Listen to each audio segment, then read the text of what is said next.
Bienvenidos a Apresurando el Día de Dios. Un espacio para descubrir el verdadero propósito de ser cristiano genuino.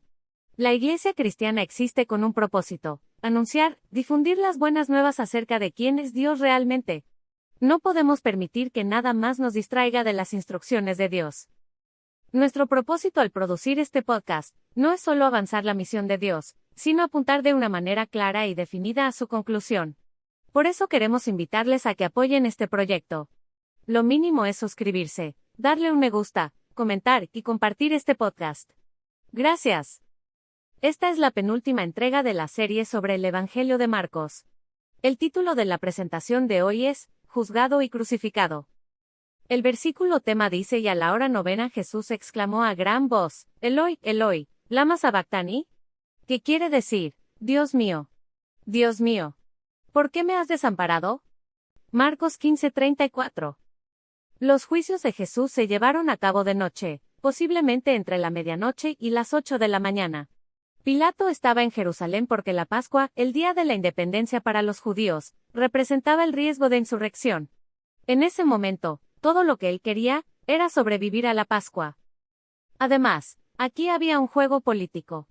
Herodes el Grande había pagado mucho dinero a los romanos para que le permitieran ser llamado rey de los judíos. Él no era judío, sino idumeo, del linaje de Esaú. Según Deuteronomio 17:15, no podía ser rey de los judíos, porque era extranjero.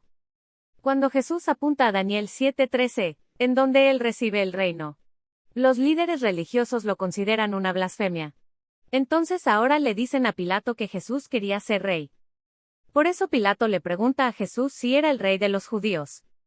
Ahora, hablemos de las multitudes.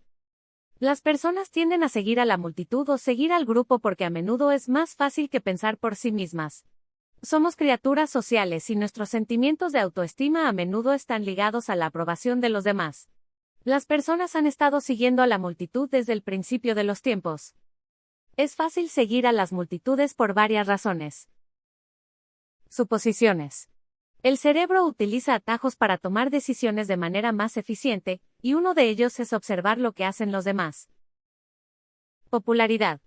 Muchas personas hacen lo mismo. Puede parecer una buena idea.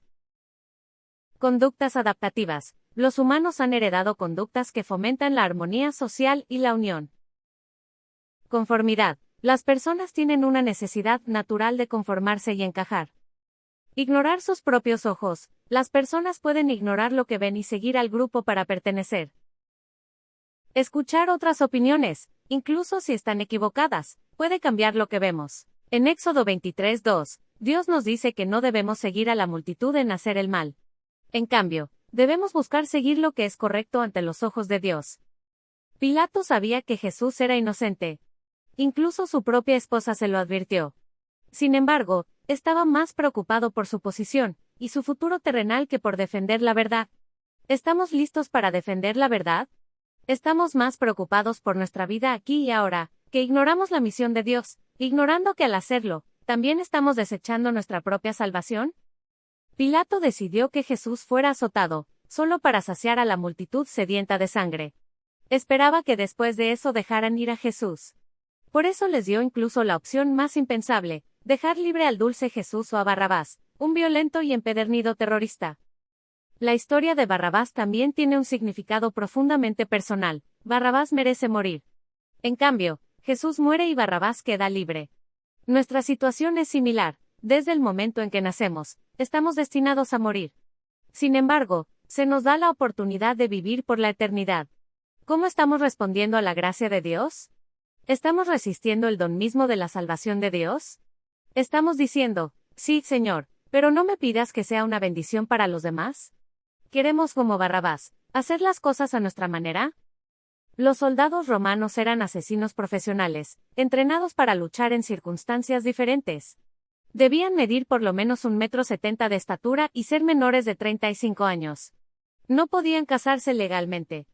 Se les obligaba a un entrenamiento intenso y constante, a una disciplina tan severa que incluso podía llevar a su propia ejecución. Morir en una cruz significaba ser lo peor de lo peor. Cuando se extinguió la rebelión de esclavos encabezada por Espartaco, 6.000 de ellos fueron crucificados en el camino de Roma a Nápoles. La idea de crucificar era causar una muerte muy lenta y dolorosa. Morir en una cruz no convertía a nadie en Salvador. Marcos 15:21 nos dice que Simón de Cirene, padre de Alejandro y Rufo, este último mencionado en Romanos 16:13, fue obligado a llevar la cruz de Jesús. ¿Dónde estaban los discípulos? De aquí debemos sacar una lección. ¿Estamos respondiendo igual que los discípulos que abandonaron a Jesús? Incluso cuando ellos, Pedro y el resto participaron del pan y del vino, no fueron capaces de por lo menos ayudar a su maestro durante esta terrible situación. No sigamos un patrón de deslealtad. Respondamos al llamado de nuestro maestro. Jesús se sintió abandonado por Dios, pues llevaba sobre sí el pecado de toda la humanidad. Algo inimaginable. Pasó por una separación total de Dios. Sufrió la segunda muerte. Al hacer esto, estaba demoliendo todas las mentiras que el enemigo había montado contra Dios. En realidad, estaba aplastando la cabeza de la serpiente. Los líderes religiosos no sabían que, con la muerte de Jesús, su función, sus sacrificios en el santuario terrenal se volverían nulos. De la misma manera, no debemos olvidar que si descuidamos el sumarnos activamente al equipo de Jesús, nuestra profesión de fe es nula.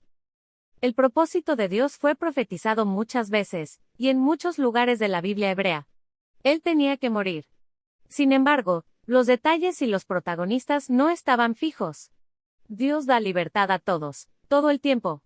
A pesar de las conspiraciones malvadas, todo ocurrió como Dios había dicho.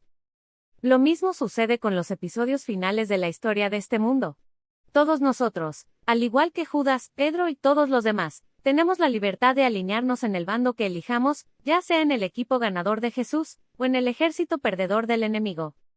Jesús nos dio un ejemplo, perseveró hasta el final. ¿Para él el final fue la cruz?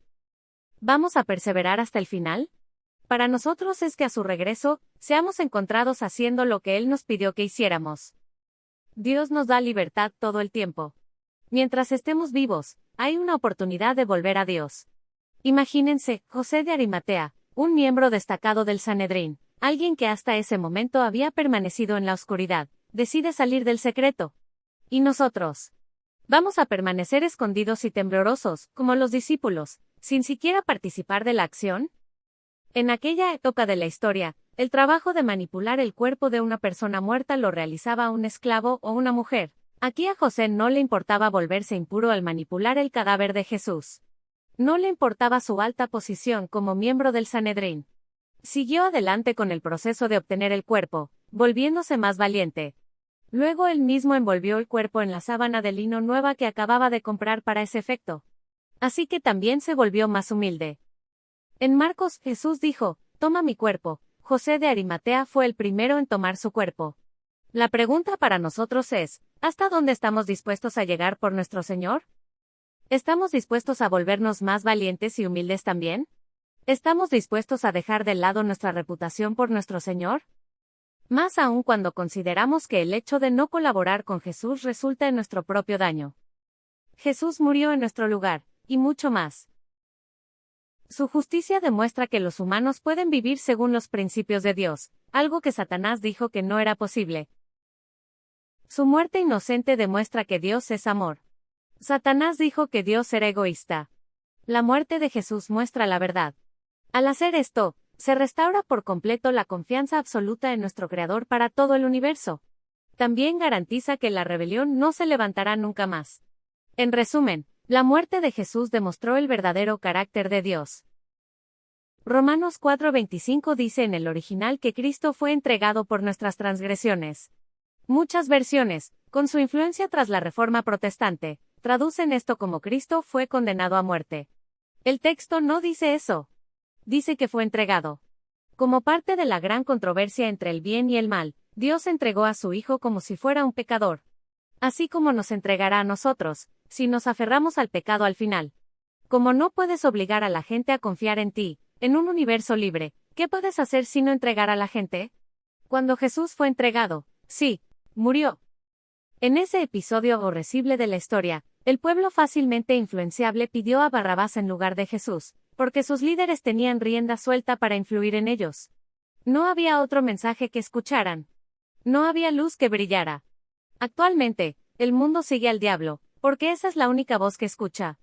Nosotros, que profesamos ser el pueblo de Dios, guardamos el Evangelio principalmente para nosotros mismos. El domingo anterior, Judas y los otros discípulos habían influenciado sobre las multitudes para que gritaran, Hosanna. Bendito el que viene en el nombre del Señor. Marcos 11:10. Ahora nosotros necesitamos influir en el mundo para que considere la oferta de Dios. Seamos fieles a nuestro Maestro.